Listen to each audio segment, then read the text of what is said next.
তাহলে আমরা আজকে ডিসলোকেশনের বাকি অংশটুকু একটু কন্টিনিউ করবো। একটু 5-10 মিনিটের মধ্যে আমরা আগের দিন যা করেছিলাম সেটা একটু রিক্যাপিচুলেট করে নিই।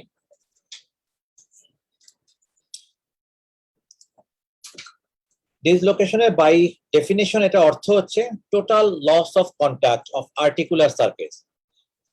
যে দুটো বোনস নিয়ে একটা জয়েন্ট তৈরি হয় তার মাথার যে দুটো আর্টিকুলার সারফেস কার্টিলেজ দিয়ে কভার করা থাকে, এই দুটার মধ্যে যদি 100% লস অফ কন্টাক্ট হয় তাহলে সেটাকে আমরা বলবো ডিসলোকেশন। কিন্তু যদি 100% থেকে কম হয়, তার মানে কিছুটা হলেও পার্শিয়াল কন্টাক্ট যদি মেইনটেইন থাকে, তাহলে সেটাকে আমরা বলবো সাবলাক্সেশন। দুটোই অর্থোপেডিক ইমার্জেন্সি এবং দুটোকেই কারেকশন করা সমান জরুরি। এই এক্সরেটা তোমরা দেখতে পাচ্ছ, হিপ জয়েন্টটা তার নরমাল পজিশনে দেখতে থাকলে কিরকম থাকবে, এবং ডিসলোকেট হয়ে গেলে দেখবে যে হেডটা তখন আর এই অ্যাসিটাবুলামের সকেটের ভিতরে থাকে না, এটা তখন তার বাইরে চলে যায়। এই দুটো দাগ দেওয়া থাকলে এই তোমাদের জন্য বুঝতে আরো সুবিধা হবে। অ্যাসিটাবুলামের কাপ এবং ফিমোরাল হেডের কাপ এই দুটা সম্পূর্ণ প্যারালাল ভাবে একটা থেকে সেম ডিস্টেন্স মেইনটেইন করে থাকবে। যখন ডিসলোকেট হবে তখন দেখবা এই দুটো প্যারালালিজম তো দূরের কথা, পুরোপুরি আলাদা দুটো লাইনে কনভার্ট হয়ে যায়। তখন আমরা বুঝতে পারি যে এর ভিতরে ডিসলোকেশন আছে। সাবলাক্সেশন বুঝতে গেলে যেহেতু এখানে টোটাল লস অফ কন্টাক্ট হয় না, সেক্ষেত্রে আমাকে অন্য পাশের নর্মাল জয়েন্টটা দেখার প্রয়োজন হয়। সেই নর্মাল জয়েন্টের ভিতরে যখন নর্মালটার সাথে আমি কম্পেয়ার করব, তখন যদি দেখি যে জয়েন্ট স্পেস দুই আর্টিকুলার সারফেসের মাঝখানের গ্যাপ দুই পাশে যদি সমান না হয়, তাহলে যেই পাশে বেশি সেই পাশে জয়েন্টটাকে তখন আমরা সাবলাক্স ধরি। যেমন এই পাশে দেখা যাচ্ছে এই জায়গাটা এবং এই দুটা জায়গার ডিস্টেন্স অলমোস্ট সমান। যখন সাবলাক্সেশন হয় তখন নর্মাল সাইডের ডিস্টেন্স যতক্ষণ থাকে, অ্যাবনর্মাল সাইডটাতে ডিস্টেন্স তার থেকে বেড়ে যায়। কিন্তু এখানে এখনো তার definitely more than 70 to 80% contact এখনো আছে, ফলে এটাকে আমরা ডিসলোকেশন বলতে পারতেছি না, তখন এটাকে আমরা বলবো সাবলাক্সেশন। এই ফ্যাক্টরগুলোর কারণে একটা জয়েন্ট তার পজিশনে সবসময় থাকে। ফ্রিকুয়েন্টলি ডিসলোকেশন সহজে দেখা যায় না আনলেস কোনো ভায়োলেন্ট ফোর্স যদি বডির উপরে অ্যাক্ট না করে। Capsule, synovial membrane, articular cartilage, intra এবং extra articular ligament, surrounding muscle, surrounding soft tissue envelope, এরা সবাই একটা জয়েন্টকে ধরে রাখার জন্য প্রয়োজনীয়। তবে তোমাদেরকে অবশ্যই মনে রাখতে হবে এর মধ্যে সিঙ্গেল মোস্ট স্ট্রংগেস্ট স্ট্রাকচার যেটা জয়েন্ট ধরে রাখার জন্য খুবই জরুরি, সেটা হচ্ছে ক্যাপসুল। ক্যাপসুল যদি ঠিক থাকে, বাকি সবগুলো যদি ছিঁড়ে যায়, তাহলেও জয়েন্টের ডিসলোকেশন হবে না। আবার বাকি সবগুলো ঠিক আছে কিন্তু ক্যাপসুল ছিঁড়ে গেছে, ইউজুয়ালি সেটা ডিসলোকেশন হয়েই যায়। এটা এতটাই ইম্পর্টেন্ট। এক্সট্রা আর্টিকুলার লিগামেন্ট আমরা বুঝতে পারতেছি জয়েন্টের বাইরের দিক দিয়ে যে লিগামেন্ট গুলো থাকবে।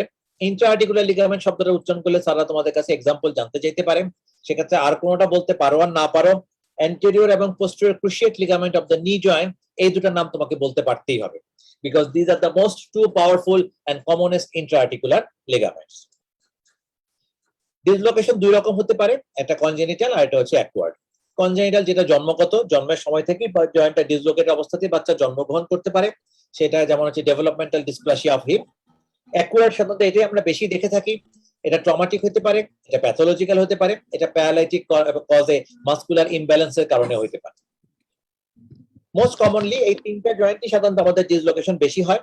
একটা হচ্ছে শোল্ডার, একটা হচ্ছে হিপ, আর একটা হচ্ছে এলবো। এর মধ্যে শোল্ডার আর হিপের মধ্যে যে জিনিসটা কমন, সেটা হচ্ছে এরা দুটোই হচ্ছে ball and socket type of synovial joint, ফলে এদের রেঞ্জ অফ মুভমেন্ট অনেক বেশি। মূলত একটা joint sacrifice is stability to achieve its mobility, ফলে যে জয়েন্ট যত বেশি মোবাইল তার জন্য ডিসলোকেশনের চান্স তত বেশি। ডিসলোকেশন হচ্ছে একটা অর্থোপেডিক ইমার্জেন্সি।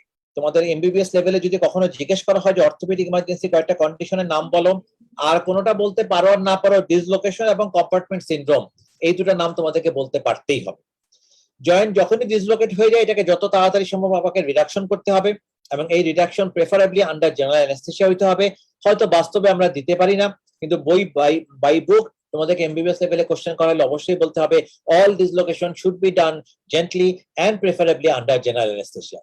এবং এই জেনারেল অ্যানেস্থেসিয়া দেওয়ার পিছনে শুধু পেইন রিডাকশনই তার মূল খুব মুখ্য উদ্দেশ্য না, তার মেইন উদ্দেশ্য হচ্ছে তার স্কেলেটাল মাসল গুলাকে রিল্যাক্স করে ফেলা, যাতে অল্প ট্র্যাকশন এবং কাউন্টার ট্র্যাকশনের মাধ্যমে আমরা এটাকে বসাইতে পারি।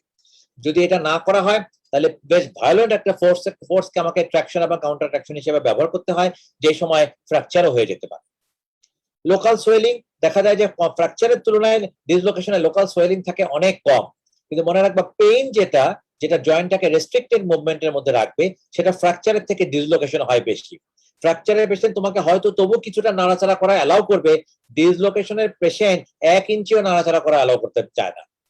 যে কোনো কমপ্লিকেশন এই ডিসলোকেশন হলে হইতেই পারে, এটা ডিসলোকেশনের সময়, রিডাকশনের সময় অথবা পরবর্তীতে ডেভেলপ করতে পারে, যেটা আমরা কিছুক্ষণ পরে আলোচনা করব।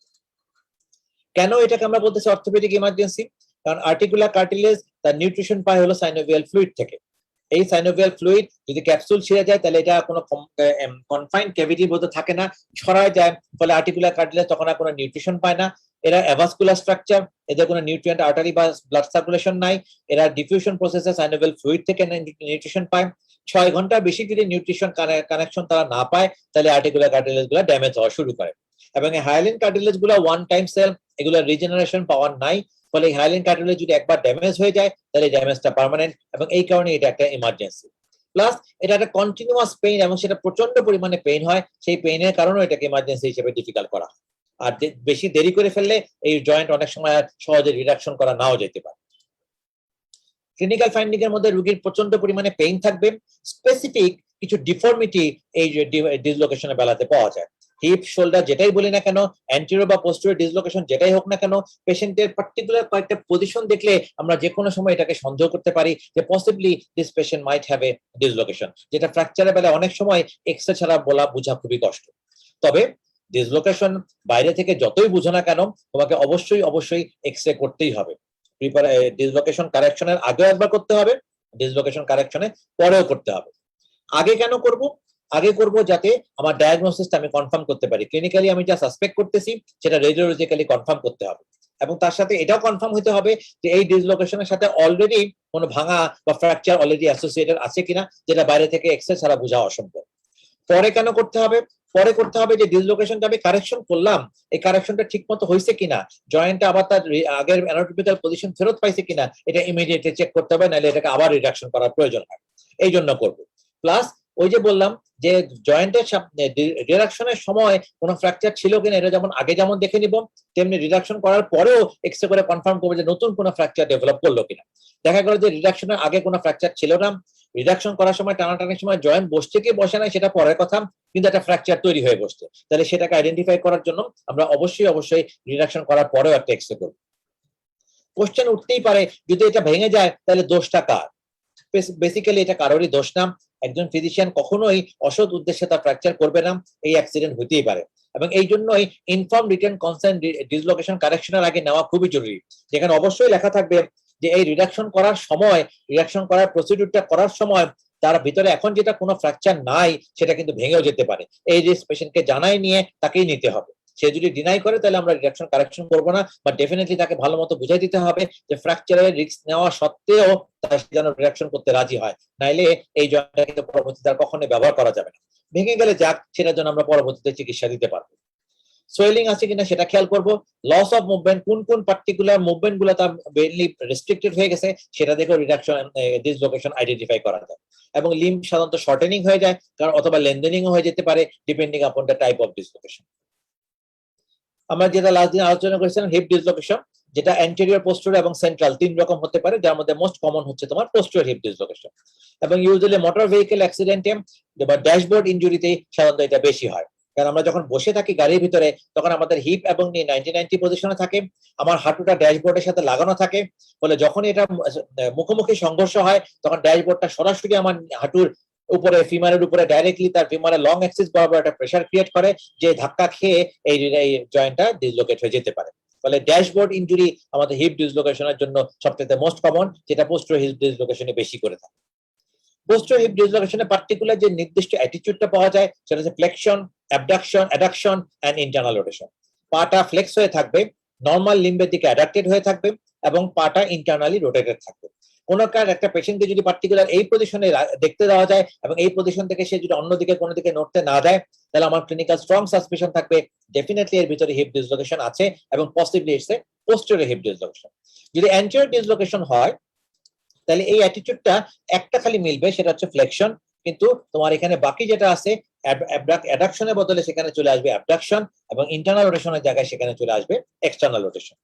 এক্সট্রা যদি আমরা দেখি তাহলে মনে রাখবা, যদি এটা পোস্টেরিয়র হিপ ডিসলোকেশন হয় তাহলে আমরা হিপ জয়েন্টটাকে দেখতে পাবো আইলিয়াক ব্লেডের পিছনে, এইটা ছিল তার অ্যাসিটাবুলামের সকেট, এখান থেকে ছুটে যে এসে আইলাক ব্লেডের কাছে চলে যায়। আর যদি আইলাক ব্লেডের কাছে না যায় অবটুরেটর ফোরামেনের কাছে চলে আসে, তাহলে সেটা বুঝতে হবে যে সেটা হচ্ছে অ্যান্টেরিয়র ডিসলোকেশন। যেমন এই যে এখানে এটা অবটুরেটর ফোরামেনের কাছে চলে আসে, এটা কিন্তু তার আইলাক ক্রেস্টের কাছে নাই। ফলে এক্সরেতে ডিসলোকেশন চিনতে গেলে তোমাকে অবশ্যই দেখতে হবে হেডটা কোথায় আছে। হেডটা যদি আইলাক ব্লেডের দিকে থাকে ইটস এ পোস্টেরিয়র ডিসলোকেশন, হেডটা যদি অবটুরেটর ফোরামেনের দিকে থাকে তাহলে সেটা হচ্ছে তোমার অ্যান্টেরিয়র ডিসলোকেশন। খুব কপাল খারাপ থাকলে একই রকম ভাবে এই দুটো ডিসলোকেশন একসঙ্গে থাকতে পারে। যেমন এখানে তুমি যদি পেশেন্টের অ্যাটিটিউড দেখো, তাহলে এই বাম পাটা যেটা দেখো এটা ফ্লেক্স, অ্যাডাক্টেড এবং ইন্টারনাল রোটেটর আছে, তার মানে ডেফিনেটলি এটা পোস্টেরিয়র ডিসলোকেশন এখানে। আর রাইট লিম্বটা ফ্লেক্সড আছে, অ্যাবডাক্টেড আছে এবং এক্সটার্নাল রোটেটর আছে, ফলে ডেফিনেটলি এই জায়গাটা তোমার এই অ্যান্টেরিয়র ডিসলোকেশন হয়ে আছে। সেন্ট্রাল ডিসলোকেশন হচ্ছে যখন অ্যাসিটাবুলামটা ভেঙে হেডটা পেলভিক ক্যাভিটির দিকে প্রোট্রুড করে যাবে, তখন সেটাকে আমরা বলবো সেন্ট্রাল ডিসলোকেশন। এটা রিলেটিভলি আনরেয়ার। হিপ রিডাকশনের কারেকশনের বেসিক মেথডটাই হচ্ছে আমাকে হিপ এবং নি জয়েন্টটাকে 90-90 পজিশন আনতে হবে। কাউন্টার ট্রাকশন আমি দিব পেলভিক বোনের উপরে ভার্টিক্যালি নিচে মেঝের দিকে। আর এই 90-90 পজিশন আনার পর এই যে তার ফিমারের যে আপরাইট পজিশনটা থাকবে, এই আপরাইট পজিশনে ফিমারটাকে আমরা সরাসরি উপরের দিকে টান দিব, টান দিলে সাধারণত এই ডিসলোকেশনটা কারেকশন হয়ে যায়। এটা যে ভিডিওটা আমি দেখাইছিলাম আজকে জাস্ট একবার সংক্ষেপে জাস্ট প্লে করি, তোমরা দেখো এটার মধ্যে কোনো সাউন্ড নাই, জাস্ট একটু ছোট একবার দেখলে তোমাদের এটা মনে পড়বে।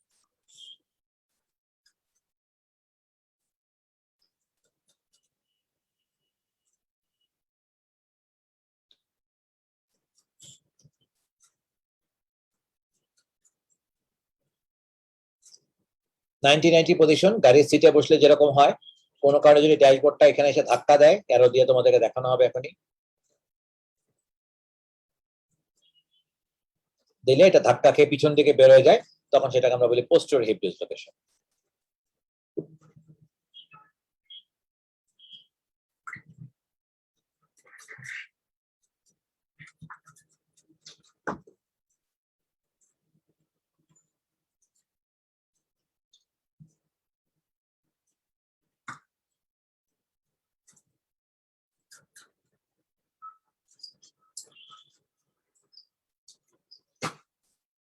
নাইনটি পজিশন আমরা হিপ এবং নি জয়েন্টটাকে নিয়ে আসলাম, পেলভিসের উপরে দিব কাউন্টার ট্রাকশন, আবার ফিমারটাকে লং এক্সিস বরাবর ছাদের দিকে ধরে আমরা দিব হলো ট্রাকশন।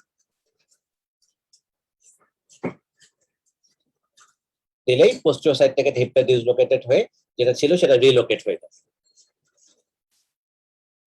অ্যান্টিরিয়র ডিসলোকেশনটা রিলেটিভলি রেয়ার। এটাতে যেহেতু হেডটা ডিসলোকেট হয়ে অ্যাবডুরেটর ফোরামেনের দিকে চলে আসে, ফলে এটা যখন রিডাকশন আমরা করতে যাব তখন ট্র্যাকশনের সাথে সাথে এটাকে বাইরের দিকে অ্যাবডাকশন ফোর্স ধাক্কা দিতে হবে, যাতে হেডটা তখন পিছন দিকে সরে যায়, অ্যাসিটাবুলামের ভিতরে ঢুকতে পারে।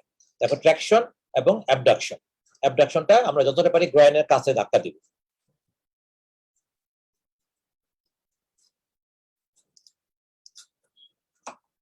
রিডাকশন করার পর এই অংশটুকু মানে আমি তোমাদের কালকে লাস্ট দিন বলতে ভুলে গিয়েছিলাম, যে কোনো জয়েন্ট রিডাকশন করার পরপরই পেশেন্টকে সেই জয়েন্টকে সাথে সাথে ফুল মুভমেন্ট কখনোই দেওয়া যায় না, কারণ আমরা শুধু জয়েন্টটাকে রিডাকশন করছি। এই রিডাকশন করার পর তার যে মোস্ট স্ট্রংগেস্ট স্ট্রাকচার, যেটা জয়েন্টটাকে রিলোকেট করার পর ধরে রাখার কথা, ক্যাপসুল, সেই ক্যাপসুলটাকে কিন্তু আমরা রিপেয়ার করি নাই, কারণ এগুলো ক্লোজ টেকনিক বেশিরভাগ সময়। ফলে এই ক্যাপসুলটাকে রিপেয়ার করার জন্য ন্যাচারাল হিলিং প্রসেস টাইমটাকে আমাকে অ্যালাউ করতে হবে। ফলে সেই হিলিং প্রসেস টাইম অ্যালাউ করার জন্য, যে হিলিং প্রসেসটা হচ্ছে বেসিক্যালি ফাইব্রোসিস, সেই হিলিং টাইম প্রসেসটাকে অ্যালাউ করার জন্য মিনিমাম 3 থেকে 4 সপ্তাহ সময় আমাকে তাকে দিতে হবে।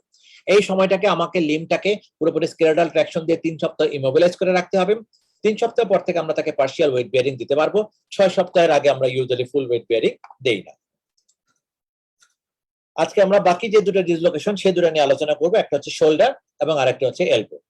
হিপের মতো শোল্ডারও ball and socket type of synovial joint, but হিপের থেকেও শোল্ডারের মুভমেন্ট ভ্যারাইটি বেশি, ফলে হিপের থেকেও শোল্ডারের ডিসলোকেশনের চান্স বেশি।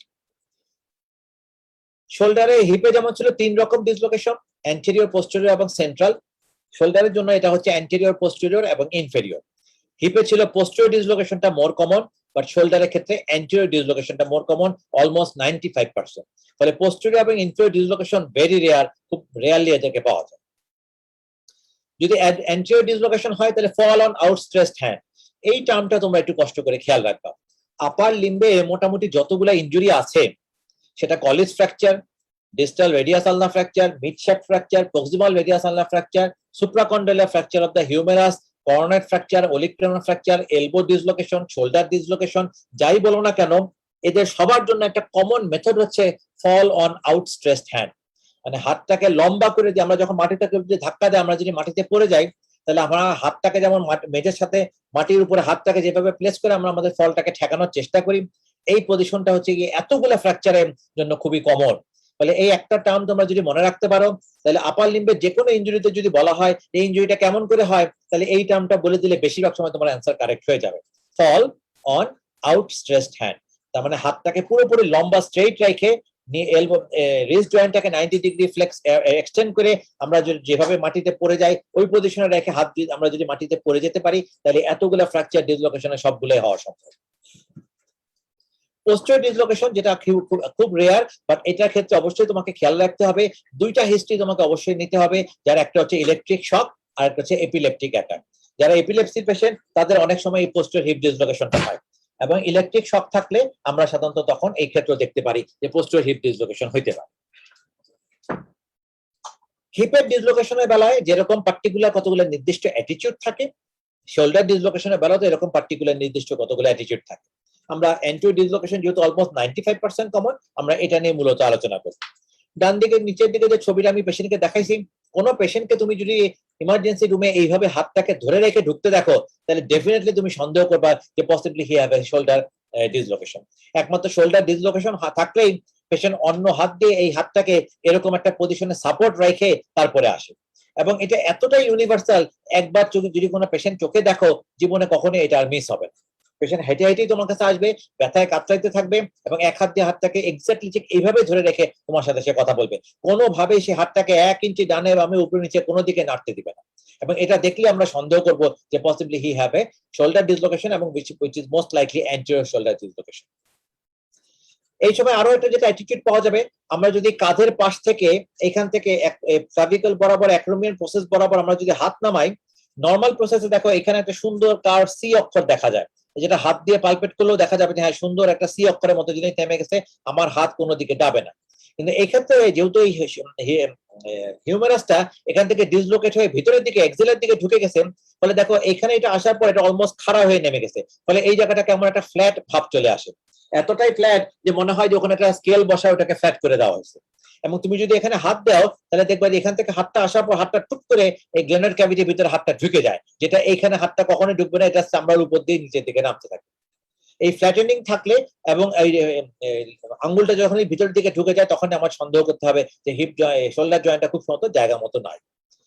এক্সিলারিতে হাত দিলে তুমি সরাসরি শোল্ডারের এই হিউমারাসের হেডটাকে ফিল করবে, যেটা কোনোভাবে ফিল করার কথা না। এক্সিলারি রিজনে শোল্ডারে হিউমারাসের হেড কোনোভাবে পালপেবল না, কিন্তু ডিসলোকেশন থাকলে তখন এটা পালপেবল। এবং এইভাবে তুমি তো আইডেন্টিফাই করতে পারবা যে হিউমারাসের যে হেডটা সেটা তো এখন গ্ল্যান্ডুলার ক্যাভিটির ভিতরে নাই, এবং না থাকার কারণে এটা অ্যান্টিরিয়র ডিসলোকেশন হিসেবে ডেজিগনেটেড করা যায়। এগুলো রিট্রাকশন করা অনেকগুলো ম্যানুভার আছে, তোমাদের আন্ডার গ্রাজুয়েট লেভেলে তোমাদের শুধু একটা ম্যানুভার মনে রাখলে হবে, যেটা হচ্ছে কচার্স ম্যানুভার।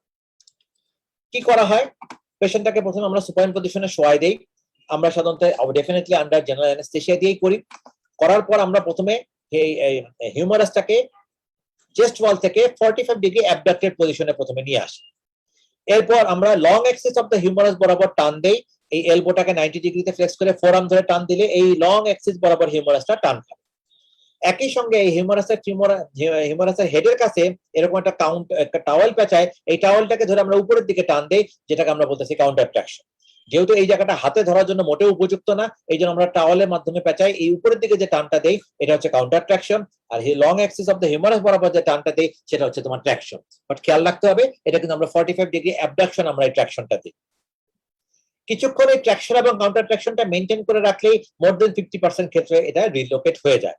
যদি রিলোকেট না হয়, তাহলে এই ট্রাকশন থাকা অবস্থাতে আমরা হাতটাকে এক্সটার্নালি রোটেট করি, হিউমারাসটাকে এক্সটার্নালি রোটেট করি, এবং এতে বাকি যে 50% থাকলো তারও 40% এতেই বসে যায়। বসে গেলে তখন যখন আমরা টের পাবো যেটা বসে যাবে, সাথে সাথে আমরা এই অ্যাবডাক্টেড হাতটাকে নিয়ে আসবো অ্যাডাক্টেড পজিশনে, এবং এক্সটার্নাল রোটেশন যেটা করছিলাম সেটাকে নিয়ে যাবো ইন্টারনাল রোটেশন পজিশন। তাহলে 4টা স্টেপ আমাদের খেয়াল রাখতে হবে। হিপ জয়েন্টের রিডাকশন রিলেটিভলি ইজি, 90-90 পজিশনে পেলভিসটাকে খাড়া মেঝের দিকে আর ফিমারটাকে খাড়া ছাদের দিকে ধরে টান দিলে এটা বসে যায়, এর মধ্যে আর কোনো এক্সট্রা কোনো অ্যাক্টিভিটি নাই।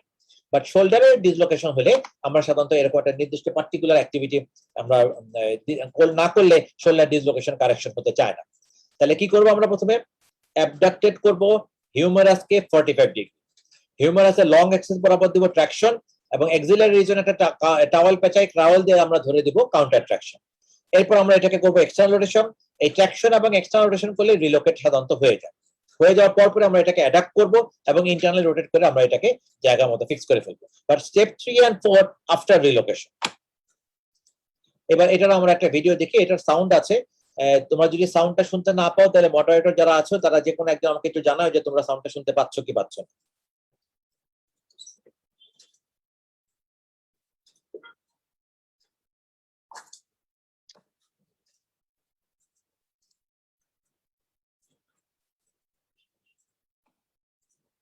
Shoulder dislocation is a common injury in sports or activities that involve high-velocity injuries, such as skiing or other contact sports. The most common injury is the anterior-inferior dislocation. Reduction of this injury in the acute setting improves patient comfort and reduces risk of neurovascular injury. The patient presents in acute pain, often holding the affected side in flexion and internal rotation. If appropriate monitoring is available, sedation can be useful to provide better muscular relaxation and patient comfort. However, the longer the dislocation is in place, the greater the spasm that develops. Reduction can be accomplished without sedation in many cases. There are several methods to reduce this dislocation. The general principle is to rotate the humerus externally with slight extension of the humerus to dislodge it from the inferior aspect of the glenoid fossa. In patients with poor muscular development, simple external rotation or extension may be enough to relocate the shoulder. Scapular rotation, rotating the glenoid fossa downward towards the dislocated humeral head, may also work in similar patients. In athletic patients, a technique combining steady traction to fatigue the rotator cuff spasm and slight external rotation is highly successful. Place the patient in the supine position with a sheet or clothing wrapped underneath the affected axilla crossing over the chest. The assistant stabilizes the patient's torso with traction. Grasp the affected arm with one hand above the wrist and one hand above the elbow at the base of the humerus. Apply gentle traction to the arm at a 45-degree angle from the trunk in slight extension. If crepitus is felt or heard during traction or rotation, stop the procedure and obtain an X-ray. If there is history or exam findings that suggest a humeral fracture, do not attempt relocation before X-rays are obtained. As the deltoid fatigues, gently externally rotate the humerus about 15 degrees. When the muscle is adequately fatigued and the rotation completed, the humerus will relocate back into the glenoid fossa. The patient will note immediate relief of pain. Hold the arm close to the patient's chest and place in a sling for 14 days to protect the shoulder from repeat dislocation. All patients should have rehabilitation for the shoulder to prevent recurrence of the dislocation.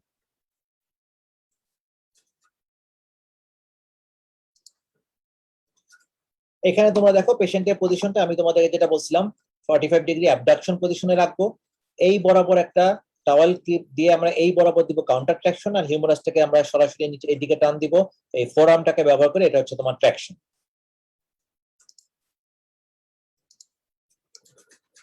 এই যে এখানে আমাদের ছোট্ট করে টাওয়ালটা একটু দেখা যাচ্ছে, যে টাওয়ালটা আমরা এখান থেকে পেঁচাই ওইদিকে কাউন্টার ট্রাকশন দিছি, সেটাই ডিরেকশন দেওয়া হয়েছে।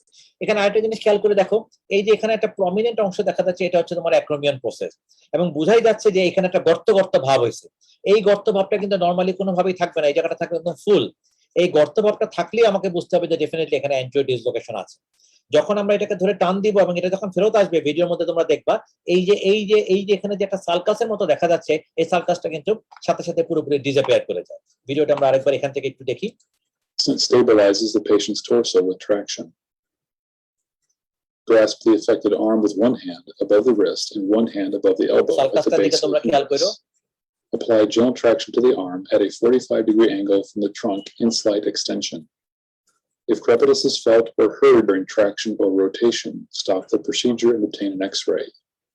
If there is history or exam findings that suggest a humeral fracture, do not attempt relocation before X-rays are obtained. As the deltoid fatigues, gently externally rotate the humerus about 15 degrees. When the muscle is adequately fatigued and the rotation completed, the humerus will relocate back into the glenoid fossa. The patient will note immediate. খেয়াল করে দেখো, now that sulcus is totally disappeared. এখন এখানে পুরোটা একটা ফুল ভাব চলে আসছে, যেটা ডেলটয়েড মাসলের জন্য এটা প্রমিনেন্টলি থাকে। বডি বিল্ডারদের দেখবে এই কার্ভেচারটা খুব সুন্দর দেখা যায়, কিন্তু এই যে সালকাসটা যেটা ছিল ডিসলোকেশনের কারণে, যেটা আমরা অন্য কোনো ক্ষেত্রে পাবো না, সেটা কিন্তু যখনই রিলোকেশন হয় সাথে সাথে কিন্তু সালকাসটা ডিসঅ্যাপিয়ার করে যায়, কারণ হিউমারাসের হেডটা এখন অ্যাক্সিলারি রিজিয়ন থেকে আবার এখানে চলে আসছে।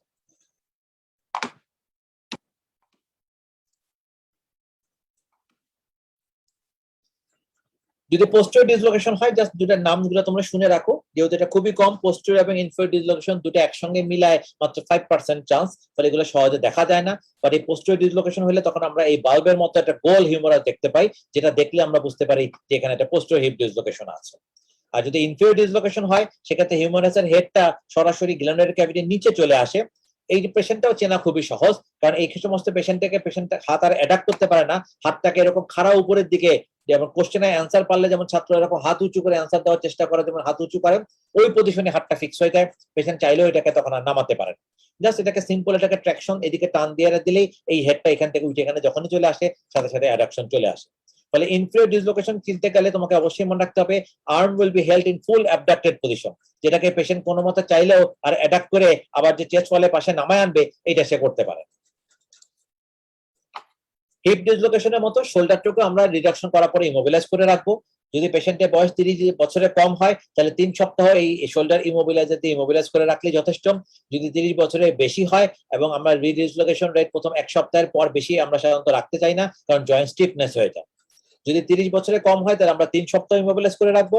যদি 30 বছরের থেকে বয়স বেশি হয় তাহলে আমরা 1 সপ্তাহ ইমোবিলাইজ করে রাখার পরেই আমরা এটাকে মুভমেন্ট দেওয়া শুরু করব।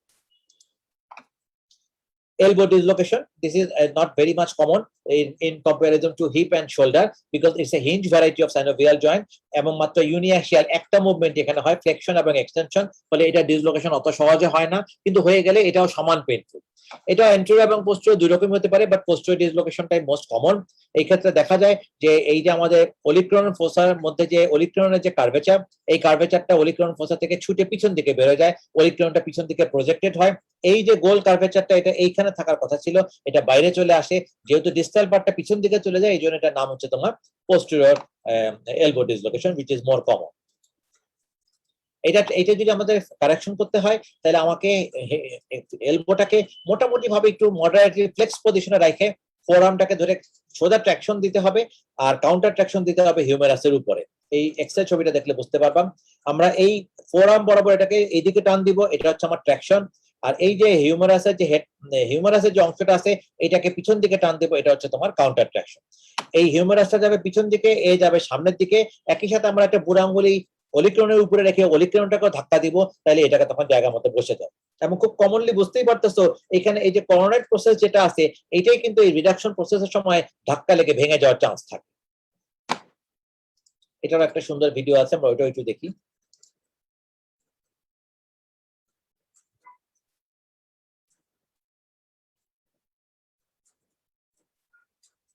এটার কোনো সাউন্ড নাই, সাউন্ড শোনার চেষ্টা করো না, জাস্ট দেখো।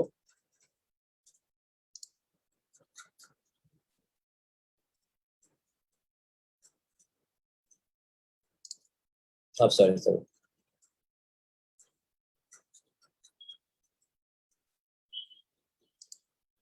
এই যে তোমরা দেখো এই যে পোস্টেরিয়র ডিসলোকেশনের কারণে এই যে অলিক্রেননটা, এই অলিক্রেননটা পিছন দিকে এতটাই প্রজেক্টেড হয়ে আছে যে এইখানে এই যে একটা এক্সট্রা গোল বাম্প দেখা যাচ্ছে। নরমালি কিন্তু এই বাম্পটা এরকম আলাদা করে ফিল করা যায় না, যেহেতু অলিক্রেননটা পিছন দিকে ডিসলোকেট হয়েছে এবং এখানে এরকম একটা গর্ত ভাব তৈরি হয়েছে, এই জন্য আমরা এটাকে বলতে পারতেছি একটা এলবো ডিসলোকেশন। এক্স্যাক্টলি এই ঘটনাটা এখানে ঘটে।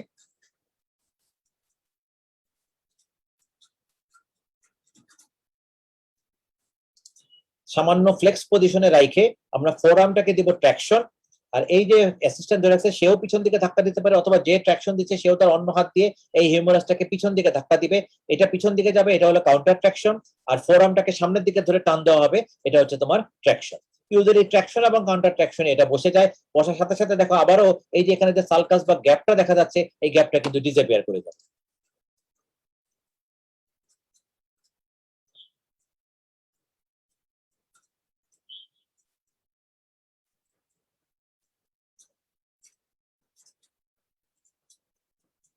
দেখো এই গ্যাপটা ডিসঅ্যাপিয়ার করে গেছে, এলবোটা ভিতরের দিকে ঢুকে গেছে এবং আমার এই ফুলনেসটা আবার ফেরত চলে আসছে। বোনসটাকে একেও এখন দেখাবে ওরা।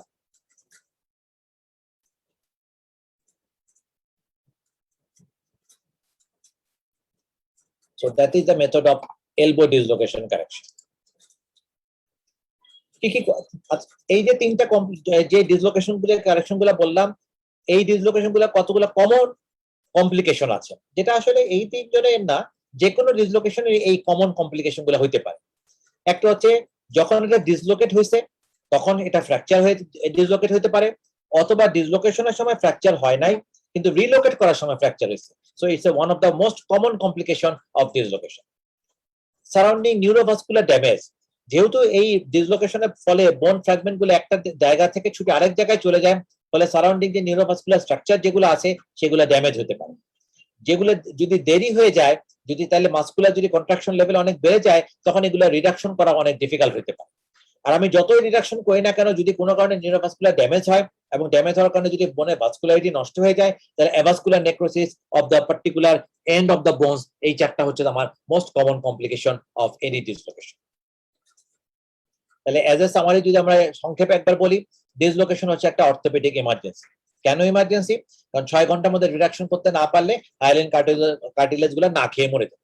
এদের যেহেতু কোনো নির্দিষ্ট নিজস্ব ব্লাড সাপ্লাই নাই, এরা অ্যাভাস্কুলার স্ট্রাকচার, ফলে এই কারণে একটা emergency. Plus constant very much pain is another more important cause for counting it as an orthopaedic emergency. ফ্র্যাকচারেও এত পেইন হয় না, ফ্র্যাকচারেও পেশেন্ট কিছু মুভমেন্ট তোমাকে অ্যালাউ করে। ডিসলোকেশনের পেইনের পরিমাণও থাকে ভয়ঙ্কর। শুধু যে ডিসলোকেশন হয়েছে সেটার জন্য না, ওই যে অ্যাভাস্কুলার স্ট্রাকচার গুলা না খেয়ে মারা যাচ্ছে, সেখানে যে ইস্কেমিয়া হচ্ছে, মনে রাখবা যে কোনো ischaemic pain is the most powerful pain in our body. সেটা মাসল টিস্যুর ইস্কেমিয়া হোক অথবা তোমার বোনের ইস্কেমিয়া হোক। যেমন তোমরা মায়োকার্ডিয়াল ইনফার্কশনের নাম শুনছো, এবং বইয়ে দেখবা ডেভিডসনে লেখাই আছে যে এই পেইনে পেশেন্ট কমপ্লেন করে যে তার বুকের উপরে মনে হয় একটা হাতি চেপে বসছে, এতটা সে চাপ অনুভব করে, বিকজ অফ দ্যাট ইস্কেমি। এই ইস্কেমিক চেঞ্জের কারণে তার মাসলের পেইনটা কিন্তু এতটা বেশি, যেটা একটা ফ্র্যাকচারের কারণে মাসল যদি ছিঁড়ে 3-4 টুকরা হয়ে যায়, সেই মাসলও কিন্তু এতটা পেইন ইউজুয়ালি কমপ্লেন করে। Reduction should be gentle and should be done as quickly as possible under general anesthesia. General anesthesia কেন? কারণ যাতে adequate muscle relaxation থাকে, তাহলে অল্প ট্র্যাকশন কাউন্টার ট্র্যাকশনে এটা চলে আসবে। জেনারেল অ্যানেস্থেসিয়া যদি আমরা না দেই, তাহলে বেশ ভালো একটা অ্যামাউন্টের ট্র্যাকশন এবং কাউন্টার ট্র্যাকশনের প্রয়োজন হয়, তাতে যেই বোনটা না ভেঙে ডিসলোকেশন হয়েছিল সেটা তখন ভেঙে যাওয়ার চান্স অনেকটাই বেড়ে যায়। সুইটেবল মেথড, যেই ফ্র্যাকচার হয়েছে, কি ফ্র্যাকচার হয়েছে, অ্যান্টেরিয়র না পোস্টেরিয়র, কোন জয়েন্ট হয়েছে, এটা আমাকে ফার্স্ট আইডেন্টিফাই করতে হবে, এবং আইডেন্টিফাই করার পর পার্টিকুলার সেই মেথডের রিডাকশন টেকনিকটা আমাকে তখন অ্যাপ্লাই করতে হবে। রিডাকশন টেকনিক এটা বুঝতে গেলে তোমাদের ইমার্জেন্সিতে যদি তোমার যখন ডিউটি থাকবে, তখন যদি কোনো রিডাকশন ডিসলোকেশনের পেশেন্ট থাকে, ডিউটি শেষ হয়ে যাক, বাসা যতই দূরে হোক, কষ্ট করে থেকে যাবা যাতে রিডাকশন প্রসেসটা তোমরা সচক্ষে দেখতে পারো।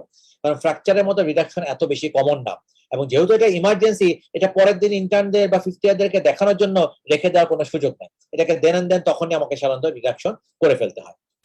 রিডাকশন করার পরে রিহ্যাবিলিটেশন খুবই ইম্পর্টেন্ট, কারণ এটাকে দীর্ঘ সময় আমি ইমোবিলাইজ করে রাখতে পারবো না, আবার সাথে সাথে মুভমেন্টও দিতে পারবো না। আমরা একটা ব্যালেন্স মেনটেন করি যাতে আমার রিহ্যাবিলিটেশনটা ভালো মতো আসে। আর কমপ্লিকেশন যে 4টা বললাম, সেগুলো রিডাকশনের সময়, রিডাকশনের পরে, অথবা লং টার্ম 2-3 বছর পরেও হতে পারে, ফলে এগুলোকে আমাকে মাথার মধ্যে খেয়াল রাখতে হবে।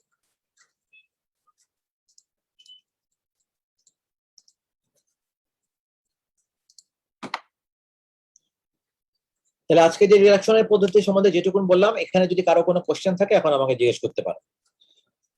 ভিডিওগুলা এবং এই পাওয়ার পয়েন্ট প্রেজেন্টেশনটা পুরোটাই আমি এক্সিস গ্রুপের কাছে দিয়ে দিব, ওরা একটা লিঙ্কও দিয়ে দিবে, তোমরা ওখান থেকে ডাউনলোড করে নিয়ে পরে ওগুলো দেখতে পারবা। এগুলো বারবার স্ক্রিনশট নেওয়া বা এগুলো কোনো কিছু দরকার নাই। আমি সবসময় বলছি তোমাদের, আমি যে লেকচারটা নিব, লেকচার শেষ হয়ে যাওয়ার পর এটার পিডিএফ ভার্সনই হোক বা প্রিন্ট ভার্সনই হোক বা ভিডিও ভার্সনই হোক, যে কোনো একটা তোমাদের কাছে সবসময় অ্যাভেলেবল থাকবে। অবসর সময় তোমাদের যখনই মনে হবে তখনই তোমরা এই অবসর সময় লেকচারগুলো আবার দেখে নিতে পারো। আজকের এই ডিসলোকেশন টপিকটার উপরে কারো যদি পার্টিকুলার কোনো কোশ্চেন থাকে, ইউ ক্যান আস্ক মি নাও।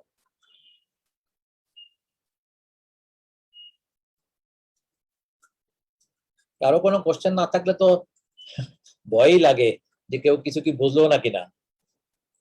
আমি তো আবারও বলছি, কোশ্চেন না থাকার মানে হলো হয় তোমরা কিছুই বুঝো নাই অথবা সবকিছু বুঝে ফেলছো। সবকিছু বুঝে ফেলছো এটা আশা করা কঠিন, সেই হিসাবে তোমরা কিছুই বুঝতে পারো না, এটাই ধরে নেওয়াটাই হবে। ব্যাপারটা তখন আমার জন্য খুবই দুঃখজনক হবে। বাট তার মানে এই না যে তোমাদের জোর করে কোশ্চেন করতে হবে। এনিওয়ে, কোশ্চেন করার অপশন সবসময় ওপেন থাকবে। পরবর্তী ক্লাসেও যদি তোমাদের আগের কোনো ক্লাসে কোনো বিষয় নিয়ে কোনো কনফিউশন থাকে, দেন আমাকে তখনও জিজ্ঞেস করতে পারবা। আমি যদি পারি তাহলে তখনই অ্যান্সার দিব, নাহলে I will get back to you after in the next class. আজকের পরে আমরা নেক্সট ক্লাসটা পসিবলি নিব হচ্ছে on advance trauma life support. আমি কোয়াইট শিওর যেটা মেডিসিন বা অন্যান্য যে কোনো সাবজেক্টেও পড়ানো হয়, এটাকে আমি দুটো লেকচারে ভাগ করে নিব, এবং এটাও তোমাদের একটা ইম্পর্টেন্ট শর্ট নোট অথবা ব্রড কোশ্চেন হিসেবে আসতে পারে। সৌভাগ্যবশত এই ATLS প্রোটোকলটা, অ্যাডভান্স ট্রমা লাইফ সাপোর্ট প্রোটোকলটা তোমরা যদি একবার ধাতস্থ করে ফেলতে পারো, মনে রাখবে এটা যে কোনো জায়গার মেডিসিনই হোক, কার্ডিয়াক ইমার্জেন্সি হোক, অথবা অর্থোপেডিক ইমার্জেন্সি হোক, জেনারেল সার্জারি হোক, any life threatening condition reverse করার জন্য এই পদ্ধতিটা কাজে লাগে। ফলে এটা কিন্তু মূলত MBBS এর লেভেলে যে কোনো পরীক্ষার যে কোনো জায়গাতে এই অংশটুকু জিজ্ঞেস করে ফেলতে পারে। তাহলে তোমরা যদি এটাকে আগে থেকে একবার একটু ধাতস্থ করে পড়ে নিতে পারো, that will be much more better. কারো যদি কোনো কোশ্চেন না থাকে তাহলে আজকের মতো আমি এখানে ক্লাস শেষ করবো। হ্যাঁ, বলো আপু। স্যার, এই যে শোল্ডার ডিসলোকেশনে ইলেকট্রিক শকে কিভাবে আগে পোস্টার ডিসলোকেশনটা হয়? ইলেকট্রিক শকে কিভাবে? ইলেকট্রিক শক যখন দেওয়া হয় অথবা এপিলেপটিক পেশেন্টকে এই পোস্টার ডিসলোকেশনটা বেশি হয়, এবং কোনো কারণ ছাড়াই দেখা যায় যে এই সময় আমাদের হিউমেরাসের পিছন দিকে এক্সটেনসর কম্পার্টমেন্টের যে মাসলগুলো থাকে এগুলো স্টিমুলেটেড হয় বেশি, অথবা এপিলেপটিক কারণে এদের স্টিমুলাসটা বডি থেকে আসে বেশি।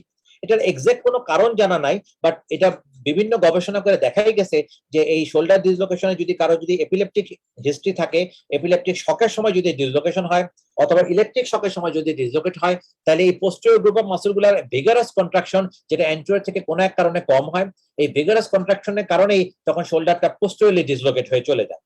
তুমি যদি আমাকে বলো এক্সাক্ট কোনো কারণ আছে কিনা, না এক্সাক্ট কোনো কারণ নাই, বাট এই দুটো ক্লিনিক্যাল সিনারিও পোস্টেরিয়র ডিসলোকেশনের সাথে এতটাই কমন যে পোস্টেরিয়র ডিসলোকেশন থাকলেই আমরা এই দুটো সিনারিও আছে কিনা জিজ্ঞেস করি, অথবা এই দুটো সিনারিওর পেশেন্ট যদি আমার কাছে আসে তাহলে কোনো রকম লক্ষণ না থাকলেও তার শোল্ডার ডিসলোকেট হয়েছে কিনা এটা আমরা তখন দেখে নিই।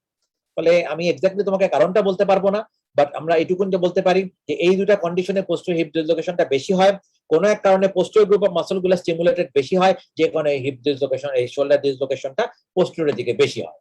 ফলে তোমাদের MBBS লেভেলে তোমাকে এইটুকুন যদি তুমি মনে রাখতে পারো, মোর দ্যান গুড এনাফ, যে পোস্টেরিয়র শোল্ডার ডিসলোকেশনের পেশেন্ট যদি আমার কাছে আসে তাহলে আমাকে অবশ্যই ইলেকট্রিকিউশন অথবা এপিলেপটিক অ্যাটাক, এই দুটার কথা চিন্তা করতে হবে, অথবা ভাইস ভার্সা, ইলেকট্রিকিউশন অথবা পোস্টেরিয়র হিপ ইলেকট্রিকিউশন অথবা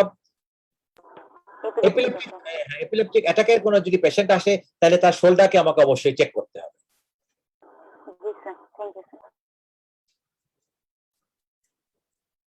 তাহলে আজকের মতো আমরা ক্লাস এখানে শেষ করলাম। নেক্সট ক্লাসে আমরা ATLS প্রোটোকল নিয়ে আলোচনা করব। Thank you everyone.